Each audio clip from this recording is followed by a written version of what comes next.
Hello my friends and welcome back. Thank you very much for being with me again today. Crazy hair, I need a haircut definitely.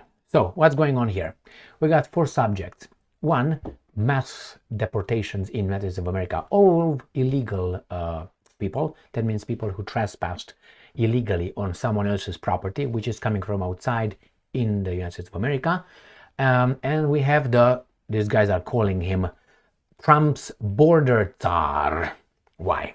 Well, always try to give a bad connotation to the good people because of your interest. So that's the first article. Second one, the United States of America's Reconnaissance drone MQ-9 was shot down in Syria. So who's fighting that? We're going to find out the details of the Russian Navy in the Black Sea on the Sea of Azov. What is Russia's capability still there? Big, small, none, what's going on? And then we go to Syria. The rehabilitation continues for the rebel leader. And then we're going to find out how the scheme actually works. I destroy and I rebuild. That's a clear example with the Syrian leader who needs money. And I guarantee you, we will bring you money. Now, the Syrian rebel assures the West, do not fear us. Why does he need to assure the West and not the Chinese? Is because the West is closer? All right. And then the last article here is the United States is actually the hero. We are the heroes in Syria because we bombed Syria in an uncertain moment. So we sacrifice for everybody else for something that we have nothing to do with. Correct? False. All right, let's start with the first one.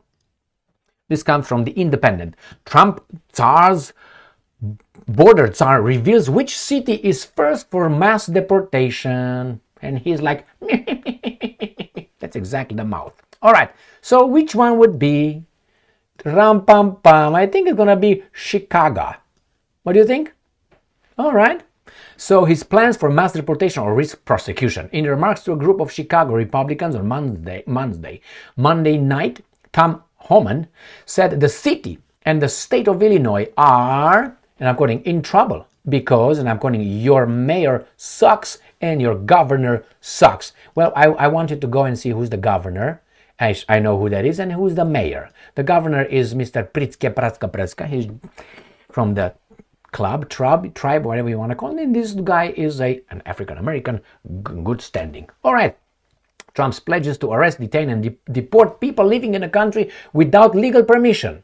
Correct. If you are in my fucking house without my permission, I will look after you and get you out.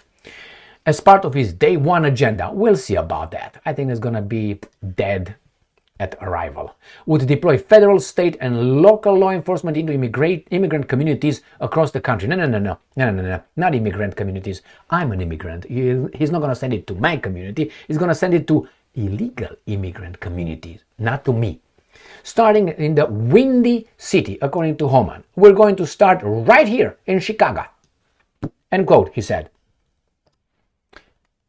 Are we a country, a society ruled by laws? Do we respect the laws? Do we enforce the laws? If you say yes, then you should be A-okay. Why? A person who trespasses on a property without the owner's permission is over there illegal. All right, let's see what the American drones are doing in Syria. Why are they in Syria? Reconnaissance towards what? They're over there to do some reconnaissance because the US is striking targets across Syria, and it isn't the only one dropping bombs in it at a certain moment. It isn't. Okay, so who that? It's uncertain moment created by whom? Who created this uncertain moment? It's Israel as well and Turkey. These guys are dropping bombs on the independent country of Syria that we're told that, forget about it for now. It's an uncertain moment. Was an uncertain moment in Ukraine with the Russian population in the east either? Wasn't it? And if not, why not? Oh, because you say so. So we are dropping bombs. Our reconnaissance drone is downed by whom? Who's fighting over there? Who's downing our drones? Our, because it's our. It's our drone right there. So, a US Air Force MQ-9 Reaper reconnaissance drone was shot down in Syria earlier this week by the US-backed Syrian Democratic Forces. I mean, if I call myself democratic, it doesn't mean I'm democratic. You know what I mean? SDF. As US defense officials said, the incident was the result of a friendly fire. Okay, friendly fire. The Second World War was a friendly fire from that guy. Remember the guy? Yeah, it was just a friendly fire. Stop. No. Yeah, all right. So that's with that one. Let's go and see how big and how strong the Russian Black Sea Fleet is currently. Remember, these guys kicked it out. Here. According to Ukraine Forum, on the 12th of December 2024, Russia's naval presence in the Black Sea currently includes vessels primarily focused on carrying cruise missiles, such as 3 Project 636 submarines, 3 small missile warships, and other assets. Okay, let's see. This is the enumeration. The Russians in the Black Sea remain there because leaving would essentially mean capitulation. No shit, Captain Obvious. Among the vessels present, the main threat comes from cruise missiles carriers, 3 Project 636 submarines, 3 small missile warships, and 2 frigates, including the Admiral Makarov. Is the Makarov the pistol Makarov? You know what I'm talking about, the pistol Makarov?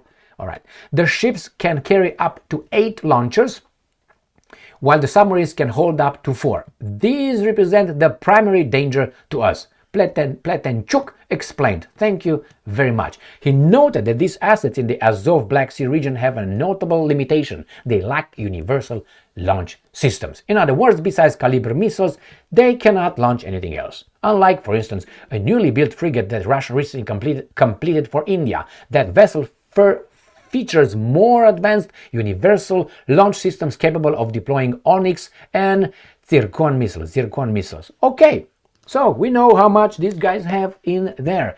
So don't worry about the Kalibr cruise missiles, basically. Let's see how these guys restructured right here. Reformed.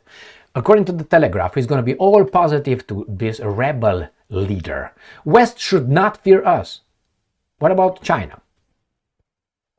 What about Iran? It tells you who this guy works for right here. I think Syria's rebel leader insists. Now, he's a rebel. He's not a terrorist. He was nothing like that. Isn't this the guy who was an ISIS guy sent into Syria to do exactly this with the help of... Now, I know that if you commit a crime, you should be brought to in front of a court and then see if you're going to be found guilty or not, or innocent. I don't think you just say, you know what, I reformed. I used to be let's say someone comes and says, I've been a serial rapist, let's say someone over there, and says, well, I changed. Forgive me. Would that fly? Why does it fly regarding this guy? It's because he's supported by the people that dispense justice in Syria at this moment. And we have these guys that are playing nice. Syrian leader vows to rebuild but faces cash crunch. Don't worry. The big profiteers, which are the international banking system, will bring you as much cash you want. That's how they chain your country. And the Syrian leader is the prime minister, who's going to go the moment he's not playing as he does. So Syria's new interim prime minister says he aimed to bring back millions of Syrian refugees, protect all citizens, and provide basic services. But rebuilding would be difficult because the country lacks foreign currency. That means some numbers or some printed money. That's what he wants. So he plays ball. He knows who are the guys behind, and who are really the guys who need to profit out of freedom and democracy in Syria. And who the ones that want to profit out of Ukraine as well. And remember, the United States of America is helping bring in democracy as they brought in our name in Iraq, Afghanistan, Libya, now Syria, and then Iran. Woohoo! Right? My friends, this is garbage. Nevertheless, thank you very much for being with me again today. Stay strong, stay smart, look for the truth, and be just.